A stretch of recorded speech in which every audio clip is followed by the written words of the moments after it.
ایک دفعہ کا ذکر ہے کہ بادشاہ نے ایک آدمی کو جنگل کی طرف شکار کے لیے بھیجا۔ آدمی جنگل کی طرف جا ہی رہا تھا کہ اسے کسی جانور کے کرہانے کی آواز آئی۔ وہ ڈرتے ڈرتے آواز کی طرف گیا۔ کیا دیکھتا ہے، ایک شیر تکلیف کے مارے کرا رہا ہے۔ آدمی نے غور کیا اور دیکھا شیر کے پاؤں میں پہاڑی کیکر کا کانٹا چبھا ہوا ہے۔ آدمی کے دل میں خیال آیا، جو ہو سو ہو، شیر کو اس تکلیف سے نجات دلانی چاہیے۔ چنانچہ اس نے ہمت کی اور ڈرتے ڈرتے شیر کے پاؤں میں سے کانٹا نکال دیا۔ کانٹے کا نکلنا تھا کہ شیر نے مسافر کی جانب شکر گزاری کی نظروں سے دیکھا اور جنگل کی طرف چلا گیا۔ آدمی شکار تو نہ کر سکا، خالی ہاتھ محل میں واپس آیا۔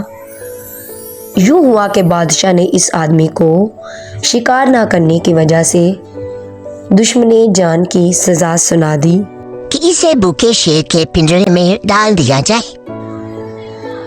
چنانچہ ایسا ہی کیا گیا، لیکن یہ کیا، بھوکے شیر نے بجائے اس کے ٹکا بوٹی کر کے کھانے کی بجائے اس کے پاؤں چاٹنا شروع کر دیے۔ ارد گرد کے لوگ یہ نظارہ دیکھ کر حیران رہ گئے۔ یہ خبر بادشاہ تک پہنچی۔ بادشاہ خود دیکھنے کے لیے وہاں پہنچایا۔ بادشاہ نے حکم دیا، اس شخص کو رہا کر دیا جائے، میرے حضور پیش کیا جائے۔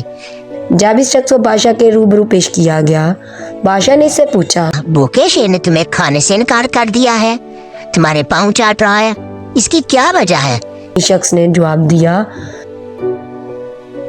جب آپ نے مجھے شکار کے لیے بھیجا تھا تو یہ شیر درد کی سے کرا رہا تھا، اس کے پاؤں میں کانٹا چبھا ہوا تھا، جو میں نے اس کو نکال دیا تو شیر کی آنکھوں میں آنسو آ گئے اور وہ درد سے نجات پائی۔ آج جب مجھے آپ نے سزا کے طور پر شیر کے پنجرے میں ڈالا، شیر نے مجھے کھانے سے انکار کر دیا۔